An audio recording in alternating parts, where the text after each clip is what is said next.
I spent $9,400 planning a Japan trip for Dad's 60th, then got a text. We gave your spot to Kevin's girlfriend. She's more fun. I just replied, okay. That night, I canceled everything. When they got back, the locks were changed, and their cards started declining. Okay, prepare yourself, because this isn't just a story about a family vacation gone wrong. This is about a betrayal so deep it completely shattered my world, forcing me to finally realize who my family really was, and what I had to do to survive them. I stared at that message on my phone, the blinking cursor a taunt, as if there was more cruelty waiting just below. It was from my mother. Casual. Simple. Like she hadn't just thrown 3 months of planning and $9,400 of my money straight into the trash. We gave your spot to Kevin's girlfriend. She's more fun. No apology. No explanation. Just a smirking slap in digital ink. My reply? Just a short, got it. And then I did what absolutely no one expected. I canceled the entire trip. Flights. Hotel. Everything. Non-refundable. Didn't care. I booked it. I'd kill it. And that very night, I changed the locks to the family house. The house I owned. They'd been living there rent-free for the last 5 years, laughing behind my back, taking me for granted. It was finally my turn to laugh. But let's rewind. Let me tell you how I got to the point where I could destroy a family vacation, triple the rent on my parents, and cut off my golden boy brother like a tumor I should have removed years ago. It started with one stupid idea, to be the good son. My dad was turning 60, a real milestone. And I thought, what better way to celebrate than a grand family trip to Japan? He'd always talked about seeing Kyoto's cherry blossoms before his knees gave out. And my mom? She adored sushi like it was a religion. Kevin, my younger brother, well, he said he dreamed of eating real ramen, not the cheap college stuff he lived on. So, I did the thing everyone warned me not to. I paid for it all.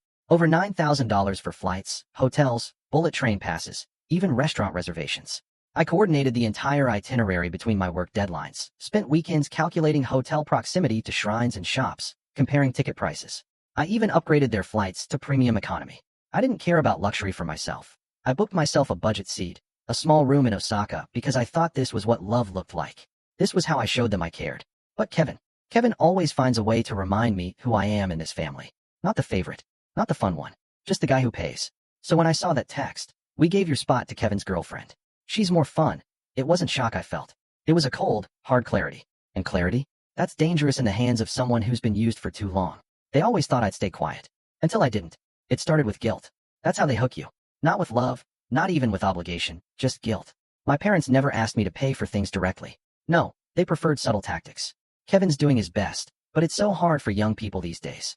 You're lucky to have a stable job. Not everyone can say that. Your father and I are proud of you. You know, we just wish Kevin had your drive. At first, I paid because I wanted to. Kevin was my younger brother. I figured helping him finish college was the right thing to do. I covered his tuition, his books, even bought him a laptop when his old one mysteriously broke 2 weeks before finals. But help became expectation, fast. 3 months after his graduation, he hadn't even applied for a job. Still figuring things out. He'd say, playing FIFA on the couch all day. I'd come home from a grueling 12-hour shift to find him eating takeout with his feet on my coffee table, food I paid for, in a house I owned. And Mom would say, he just needs some time. Don't pressure him. Dad wouldn't even look up from his iPad. Let the boy breathe, he'd mutter, as if I were the problem. It got worse when Kevin got a girlfriend. Madison. Mads, as she insisted I call her. She moved in 2 months after they started dating. No rent, of course. No discussion, just suddenly there. She took over my kitchen, my Netflix, my Wi-Fi. One night, I found her trying on my dress shoes for a TikTok video. I'm doing a character, she said with a wink. Don't be weird. Kevin just laughed. Dude, relax. She's funny. Funny. That word would haunt me. Still, I stayed silent. I kept paying. Because family. Because what would Dad say if we fought? Because you make more than enough. When Kevin lost the job I helped him get, showing up late 3 times in his first week, I covered his car payments so his credit wouldn't tank. When Madison totaled her old sedan, I co-signed a used Mazda in my name. Stupid, I know. And when they surprised us all by saying they wanted to come on Dad's birthday trip, I didn't blink. I adjusted the plans, added more rooms, rebooked hotels. I even shifted my own PTO around to make it happen. And what did I get in return? We gave your spot to Kevin's girlfriend. She's more fun. That wasn't just an insult. It was a revelation. Because that one sentence confirmed what I'd always suspected. In my family's eyes, I wasn't fun, or loved, or even respected. I was useful. A wallet with a heartbeat. And the worst part? I let it happen. But they weren't done. Not even close. The morning after they landed in Tokyo, I got a text from Kevin. Yo, can you wire us some spending money? Mads forgot her card and Dad says the exchange rates are trash. I didn't reply. An hour later, another one. Come on, man. Don't be salty. This is supposed to be about Dad, not you. I nearly threw my phone across the room. They'd stolen my spot. My vacation. My moment. And still they wanted more. But I kept quiet. Let them enjoy it. Let them post their filtered reels of family love while I sat at home in a now empty house with a rage I could barely name. Until day 5 of their trip. That's when the call came from the hotel. Mr. Adams, we're contacting you because the credit card on file for the group reservation has been declined, and there's a discrepancy with the guests listed. A non-authorized person has been added to the suite. Oh, so that's how they pulled it off. They'd swapped me out for Madison without telling the hotel. Used my card to pay for her spot. Thought I'd never notice. That was the moment. Not the insult, not the money, not even being cut out of my father's 60th birthday trip. It was the assumption that I'd take it. That I'd always take it. So, I logged into my bank account, flagged the charges, shut down the card. Then I called the hotel back. Remove all guests. The reservation is canceled. And please alert security if anyone tries to dispute it. They're not authorized. The manager paused. Sir, they're still in the room. I'm aware, I said. They can find their own way home. The day they came back and found out everything had changed. I was in the kitchen when I heard the car doors slam. Voices followed. Loud ones. Panicked ones. My mother's high-pitched whine. Kevin yelling. Madison's voice rising above them all, shrill and angry. I didn't rush. I stirred my coffee and waited. Then came the banging.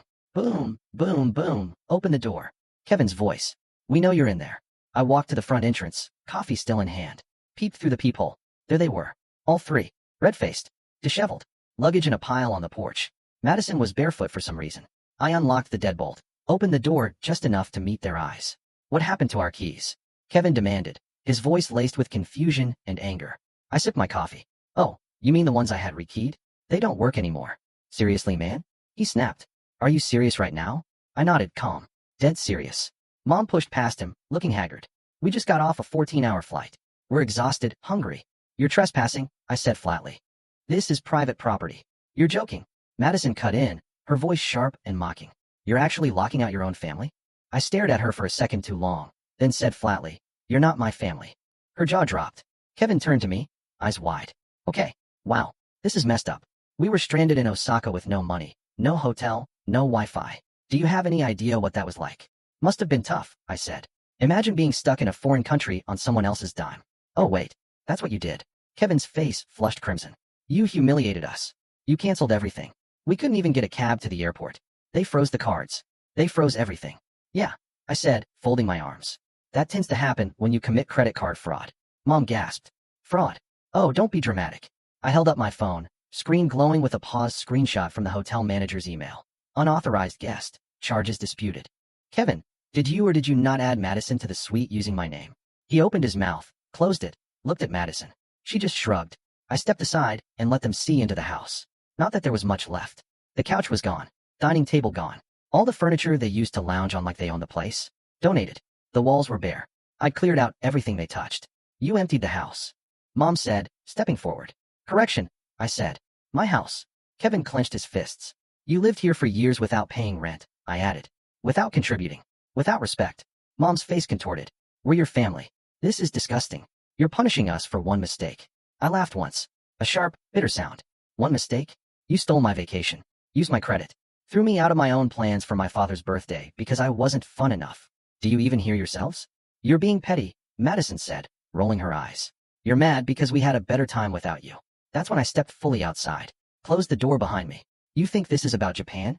I asked, my voice quiet now, but cutting. You think this is about one trip? No. This is about every moment I sacrificed for you. Every dollar I gave. Every time I let you stay here, rent-free, while you laughed behind my back. We didn't, Mom started. You did. I cut in. All of you. And now? I'm done. Kevin shook his head in disbelief. So what? We're homeless now. No, I said. You've got 2 weeks. Rent's tripled. Utilities are on you, and the guest suite's locked. If you want to stay, you pay. He scoffed. You can't be serious. Madison folded her arms. You can't just evict us. Actually, I said, pulling a copy of the lease agreement from my coat pocket. I can. It's legal. It's done. I paused, then added. Oh, and your credit cards? Declined this morning at the coffee shop. I got a notification. The silence hit like a bomb. I turned to walk back inside. Kevin lunged after me, grabbing my arm. Wait, please, he said. His voice cracked. You don't understand. I don't have anywhere to go. Madison, she thought this trip would make us closer with the family. She didn't mean to hurt you. Madison opened her mouth to argue, but stopped. Kevin was crying. I looked at him, really looked at him, and felt nothing. No pity. No rage. Just a clean, cold emptiness. You were my brother, I said. And you traded me for entertainment value. That's not a family. That's a reality show. Then I walked inside, locked the door, and left them standing there in the wind. They came back to a new world. One without me. 3 days. That's how long it took after they came back for the real chaos to start. The first morning after their return, it was quiet. Too quiet. I expected yelling, guilt trips, maybe a barrage of messages in the family group chat, but nothing. I had breakfast alone, coffee, a croissant, and a strange, satisfying sense of peace. It was a silence I hadn't felt in years. Not the kind you hear, but the kind you carry inside you. But by day 4, my phone finally lit up. Can we talk? Mom, I'm sorry about what happened. We all made mistakes. Please don't do this to your father. I didn't respond. Not because I didn't have anything to say. I just didn't owe them an explanation anymore. For the first time in my life, I felt no obligation to justify myself to people who never really listened. Then the real fallout began. The cards were blocked. Madison tried to buy coffee downtown, declined twice. I got the push notification and smiled. She posted a story, "Some people are just vindictive," and deleted it 5 minutes later. The rent. A week after the new lease kicked in, triple the old rate. I got an email. "Hi, we're struggling with the new rent. Could we discuss alternatives?" No name, just the family account. I ignored it. Jobs. Kevin, who'd spent years lounging in my house without a single proper job, suddenly started picking up part-time gigs. A friend at the gym told me Kevin was now folding towels at the front desk. I didn't feel pity. I moved into a small loft apartment downtown. Concrete floors, tall windows, minimalist everything. No family-style clutter, no borrowed shoes in the hallway, no half-eaten leftovers that weren't mine. I woke up at 7 a.m., hit the gym, worked from home, took walks in the evening. And for the first time in years, every moment, every dollar, every breath belonged to me. No texts asking to pitch in for groceries. No guilt trips about just a little help till payday. No calls from mom saying, "It's your brother. How can you say no?" Just quiet. In week 2, Kevin finally texted. "I know I messed up. I really do. Mads left. She said she didn't sign up for this. I get it now. You were right." I stared at it for a long time. This was the same Kevin who laughed at my plans. Said I was too serious. That I didn't know how to have fun. Now he was alone. Left by the fun girlfriend. Forced to face the mess without his human credit card. I didn't reply. Then the real bomb dropped. A letter from a lawyer. "Your parents are claiming partial ownership of the house," my attorney explained, "based on alleged financial contributions over the years. We've requested proof. So far, they've sent nothing." I laughed. Not because it was funny, but because it was so absurd it didn't deserve anything more. They always believed that if I owned something, they had rights to it. I remembered my mother's line. "This is a family home, sweetheart. What's yours is ours." But now ours meant nothing. Mom sent another message. "We didn't raise you to be like this. What would Dad think?" This time, I replied, "You raised me to serve you. That ends now." What shocked me most wasn't their anger. It was how fast they fell apart without me. Kevin was working 10-hour shifts, scrambling to cover bills. Mom started calling old friends, the same ones she used to mock for having ungrateful children. Dad, silent as always. He'd been quiet for every fight, every insult, every betrayal. His loyalty was to neutrality. And now they were finally living in the world they built. One where I didn't exist to fix everything. And me? I sat on a new couch in a new apartment, drinking coffee no one criticized, surrounded by nothing I didn't choose. For the first time in my life, I wasn't being used. For the first time, I wasn't obligated to show up for people who never showed up for me. And for the first time, I wasn't angry. I was free. I was never the problem. I was the solution they abused. Sometimes silence is louder than screaming. 3 months have passed since I pulled the plug. No more free rent. No more brotherly favors. No more pretending that family means love instead of leverage. I thought I'd feel guilt or grief. Maybe loneliness. But no, I feel something stronger. Peace. I wake up now without dread, without waiting for the next request, the next manipulation disguised as a favor. I don't flinch when my phone buzzes. I don't brace myself for guilt trips masked as check-ins. I feel like I've stepped out of a fog, and I can finally breathe. A week ago, I found an old box while unpacking at the new place. Inside were photos, birthday cards, and a folder labeled family stuff. I opened it. Old airline tickets, receipts from family vacations I'd paid for, hotel confirmations under my name. It hit me like a brick. Every single family memory was built on my credit card. They said I was cold, but I was the only one who kept the lights on. I flipped through a few photos. In every one, I was smiling, giving, gifting, driving, paying. And the others? Relaxed, carefree, like passengers in a car they didn't have to steer. I used to think that made me strong. Now I see that made me invisible. What they loved wasn't me. It was my usefulness. And when I stopped being useful, they stopped being loving. Kevin hasn't messaged me since Madison left. I heard from a mutual acquaintance that he moved into a basement apartment and started delivering food. And for once, I didn't feel superior. I felt nothing, because now his life is his responsibility, not mine. Madison scrubbed her social media clean, deleted our old photos, unfollowed the entire family. Her fun ran out when the free lifestyle did. Mom, she sent one final text. "We didn't raise you to be like this. We miss who you used to be. And I answered, you miss the version of me who never said no. He's gone. Dad stayed silent. Of course he did. He always did. Years of watching things fall apart while sipping his coffee in silence. He never yelled, never hit. He just watched. And honestly, that was worse. It made his complicity polite, but lethal. I stopped expecting closure from them. So, I gave it to myself. I sat alone one night.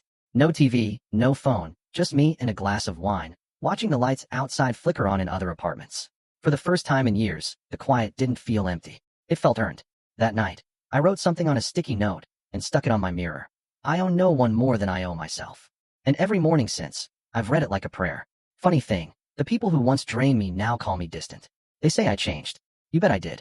I used to be the bridge they walked on. Now I'm the ocean they can't cross.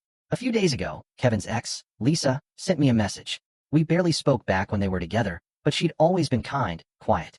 You were the only one who saw through it. The way they treated you, it was wrong. I'm glad you left. You saved yourself.